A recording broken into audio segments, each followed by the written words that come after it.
Right, okay. That was great. Okay. Good. The unit of measurement used by all Egyptians is the cubit. 524 millimetres in length, it's 20 odd inches. I'm afraid I come from Europe. It's divided into 7 palms, and each palm divided into 4 thumb digits.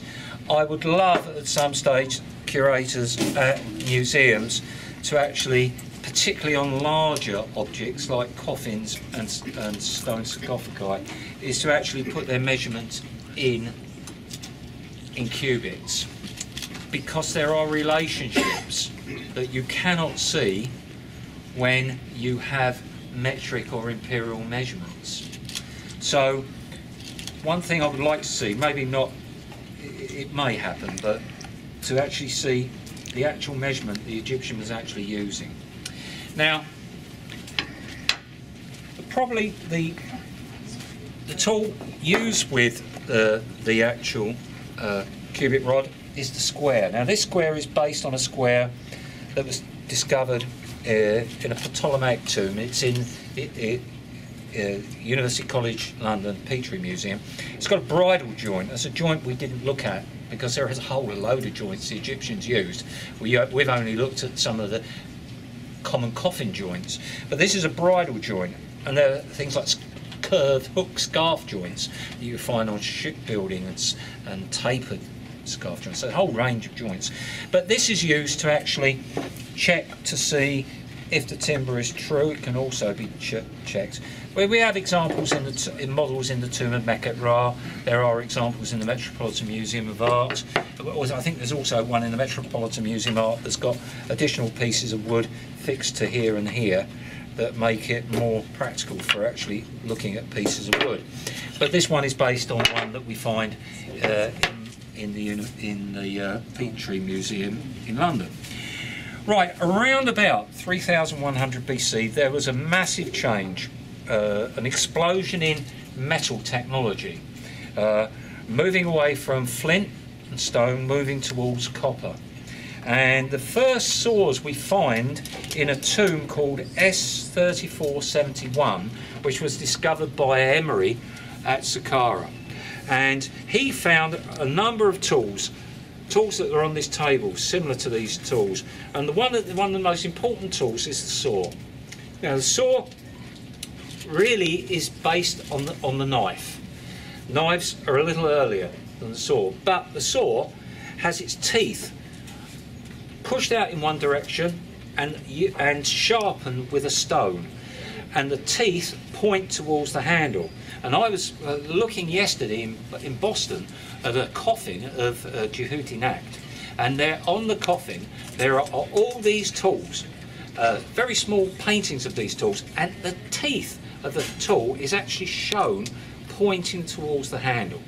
Now it has to point towards the handle because if you use it as a push saw, the blade will actually bend, and you don't want that to happen. In modern European and American saws, they have a back.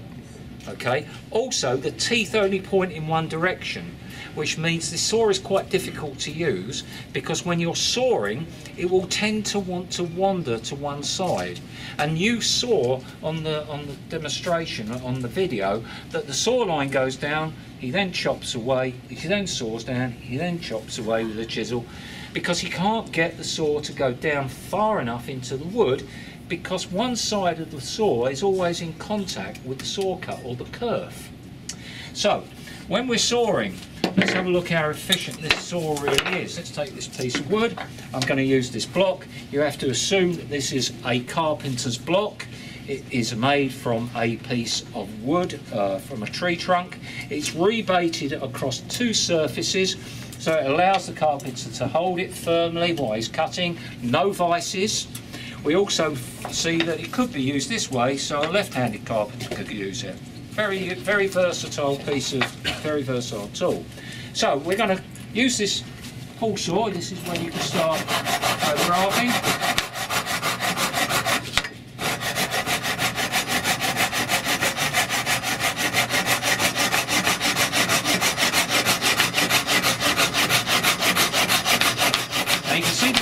wandering downwards, but it is a pretty efficient saw.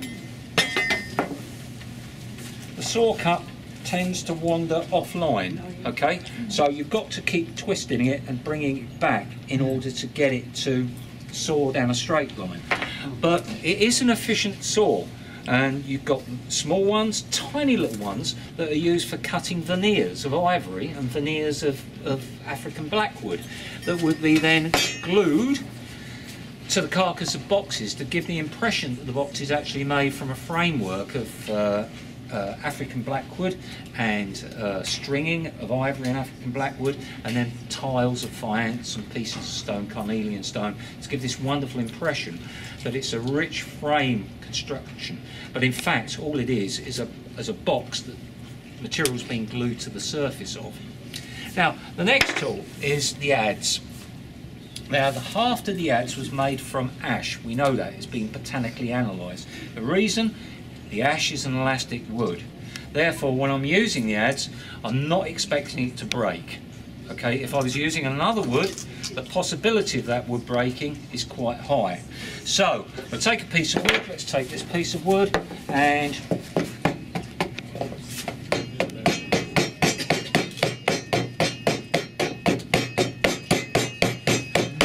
this is a typical tool. Small adzes for bench work, large adzes for cleaning the timbers down and shaping the timbers. The adze for the large ones would be very big. There's a very big one in the British Museum. Use it by standing across the log and removing the material, removing the bark, removing the sapwood with a very large adze. Also, very small adze were used for delicate work. So the adze is an important tool, but it could also be used in this direction. Let's use the other adze.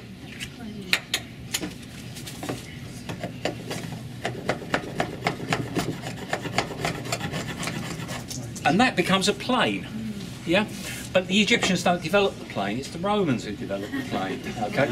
But the concept is just turning the adze blades over and having it set in a wooden block that allows you to plane with it.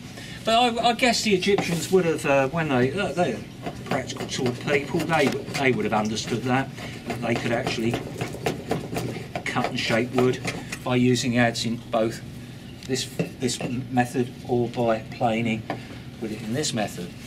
Now, the next tool, getting to the bow drill, the next tool is the mallet and the chisel. Now, the chisel is a mortise chisel. It has to be very, very, and I don't want to hammer on this table too hard, but you saw it in the video. I need a solid table. What I'm doing is I'm taking chips out. Now, if I was to use the chisel in this direction, it would split the timber.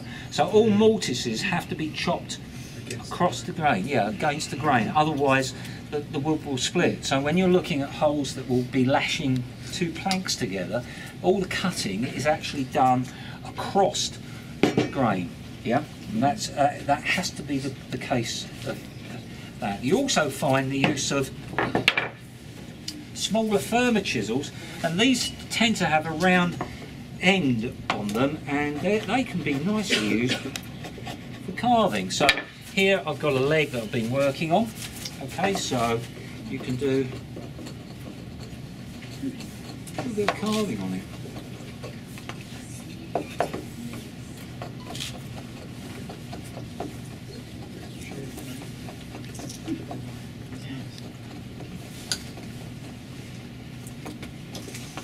Okay, so that's the chisel.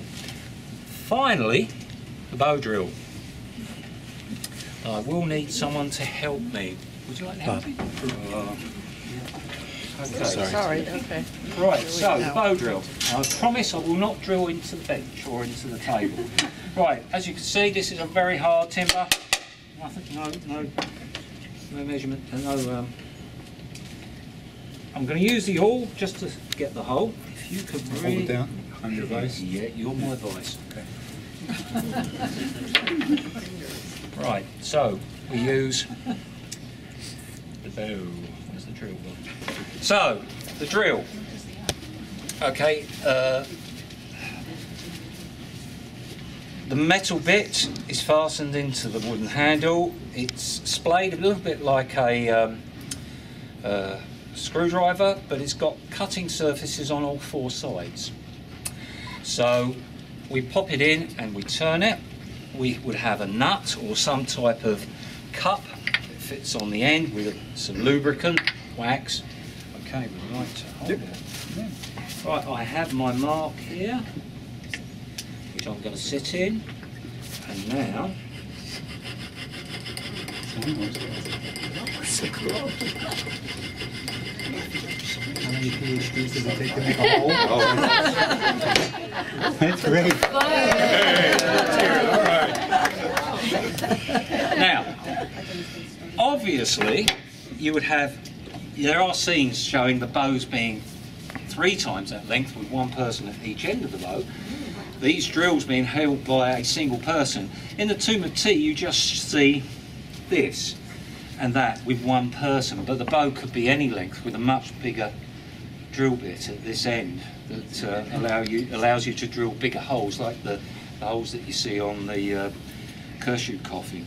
And finally, really, we have the methods of actually finishing the timber. So after it's been finished and it needs to be rubbed back, you just with a sandstone, really. It's the original sandpaper. That is the original sandpaper. Yep. Just rub back, and then perhaps a little bit of gesso, a little bit of plaster on there, and maybe some paint. Oh, there is a headrest, so if anybody would like to use the headrest is not for sale. So, it's based on a headrest from Gurub that was discovered by Petrie at Gurub, and it's in the University College Petrie Museum in London, and it is a very, very comfortable piece of furniture. What was the fabric? Well, on the original it was leather. Yeah, on the original it's leather. I've made it in fabric, so I can take it off and give it a wash every so often. Maybe you should manufacture those. Yeah. And it was collapsible. Oh yeah. It was they had lots of different foldable furniture. Even the beds could be folded. There's an elaborate bed in the Tomb of Tutankhamun that could be folded into 3 parts. It's like a mini stool. Stools, yeah, stools were manufactured as folding stools, and they had goose heads, and I've made one. Again, I can't show it because it's a different presentation. It's on the furniture presentation. Oh, but You'll have to compare it. It's much more portable than a pillow. oh yeah. If you want to try it, I did already. Try it. I did. Oh, you haven't already tried it? Yeah, the fabric. But most headrests would have had some sort of fabric cushioning on anyway. But you wouldn't be putting your head directly on a wooden. I think there would have certainly been some sort of fabric on it. Well, I hope you've enjoyed it. Yes, thank you. Question about the copper. What is how is the copper so strong like that? What's in the copper? Well, Egyptians never used pure copper. They used copper that contained some ARCE, which made it much harder. But it's, whether they realised that or whether it was just part of the production process, who knows? Because when bronze comes in, they mix copper with tin to make tin bronze, and it does make it harder. But these are really effective tools. Sorry, these. Because they're burnt in. Yeah.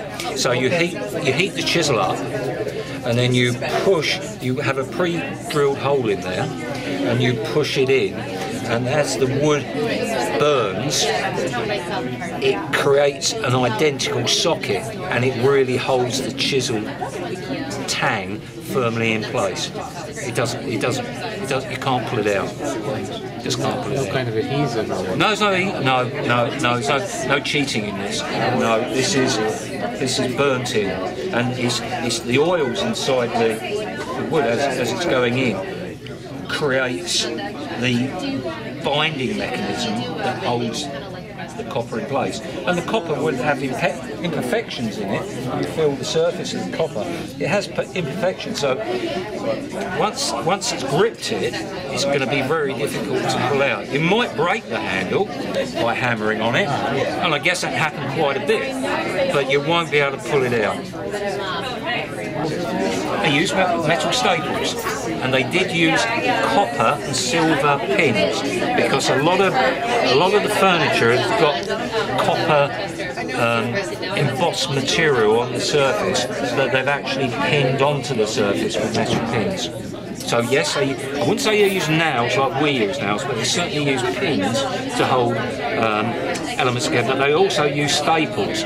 You saw in there the rawhide staples that held the corners of the boxes. So there are also examples of staples made out of copper because of being a ductile material. You can put it through and bend it into position.